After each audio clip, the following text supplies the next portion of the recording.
Hi guys, Lucy here. It's time for us to go out and take a look at the iPad 8th generation and see how this tablet hold on in 2023 and also the upcoming 2024. I will tell you that the iPad 8th generation is still a very cool iPad that come out in 2020. If you want to pick this iPad up or some iPad very similar to this one like the 9th generation or the 10th generation, which is a completely redesign, will be down in the description. You can get them from there and also help support the channel at the same time. Now starting off with the outside of the iPad 8th generation with a 10.2-inch model, the first thing you have to kind of keep in mind is that this type of design right now with the white bezel or black bezel with the pretty thick bezel around this iPad was a very common design even in 2020. It wasn't until 2018 where things started to change up a little bit. And you can remember like back then all those iPads have home button and look very similar to this one. So even though this is a 3 years old iPad this year, I still think it looked pretty okay for most part. It's not really outdated and I think it's pretty classic for us. You get a 10.2-inch Retina IPS panel on the front and was a very okay panel. Definitely not the best panel of all time, but it's a very decent, and for what you were getting here, I think it's definitely got the job done for sure. You had Touch ID on the front and a front-facing camera. And overall, I think if you were going to get a tablet like this one, you would definitely not complain about the design mostly. Because of its price tag, you have to remember that the price tag here with this, it's not that big of a deal. It costs you less than $300 or less. If you're planning on getting this type of iPad, you are still getting a device that is still supported and still has a pretty decent display. Now on the bottom, you have the lightning port, which is quite okay, but if you have a USB Type-C, it will be much better. You have a headphone jack too, which is awesome. And on the back, you have your standard aluminum back, so nothing really ever changed here. It's look pretty much the same as any other device except the design. It is a single camera setup though. I know a lot of people would love to have way more camera setup than this, but it's one of those things you have to keep in mind that every specific device can have that type of capability, and this specific device is pretty much no exception here. So from that standpoint, I think it's totally understandable of the way this iPad looks.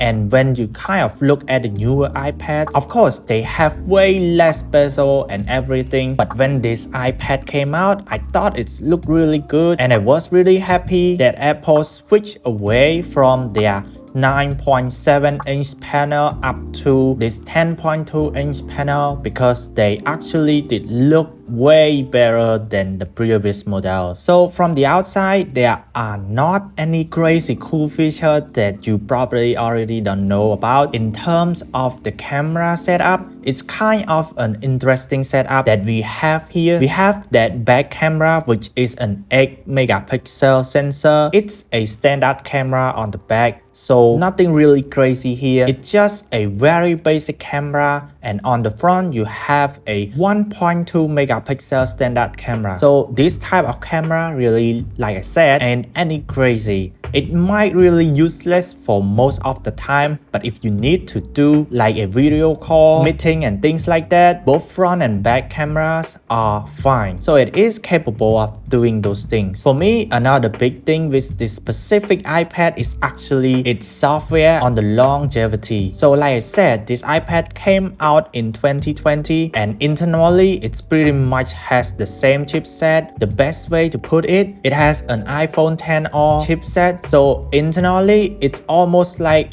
an iPhone XR. So the chipset, even the RAM, it's almost the same exact things as an iPhone XR. Now, the iPhone XR is not going to be lasting forever, neither this iPad, but iPhone XR came out in 2018. That phone is approaching 5 years old this year, so an iPad like this I don't know for a fact how long this iPad is going to last, mostly because Apple done a ton of different things within the software support with their iPads and iPhone that are substantially different. But I think this iPad gonna last you at least 7 years, so 4 years to go I guess. If you're going on Safari, Chrome and loading through webs page, and if you're watching video, if you're going on YouTube, and if you're doing stuff like texting, doing some schoolwork on this iPad, going to be able to handle it perfectly fine. So basically what you do is taking notes every single day and writing document on this specific iPad, whether it's schoolwork or personal work, things like that.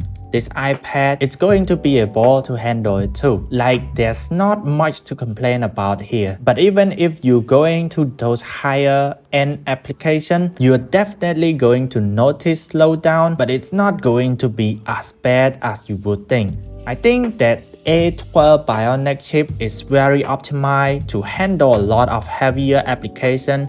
Personally, I play tons of games, doing video editing, photo editing sometimes, and even drawing with the Procreate. I don't really notice any slowdown at all on the A12 Bionic chip, and I had a pretty good time with that chipset. You know, I think it's handled the majority of things that I threw at it here, and I think those things are pretty much the main things that I kind of look out for this type of device. With the iPad 8th generation, you're going to be getting a very powerful iPad. It's not going to be able to be up there with the majority of things that you're going to throw at it, but I will definitely tell you, if you are planning on doing some really heavy intensive stuff, then maybe you would want to go for something like the iPad Pro or the iPad 9 10th generation. But even this one is still perfectly fine in my opinion. In terms of battery life, this thing had a 32.4 watt-hour battery, so it was a very big size battery inside of this thing. So maybe it wasn't the most perfect battery life of all time, but still it was very nice that we had that capacity at that moment. So from that point of view, I will definitely tell you that it has a very good battery life as well.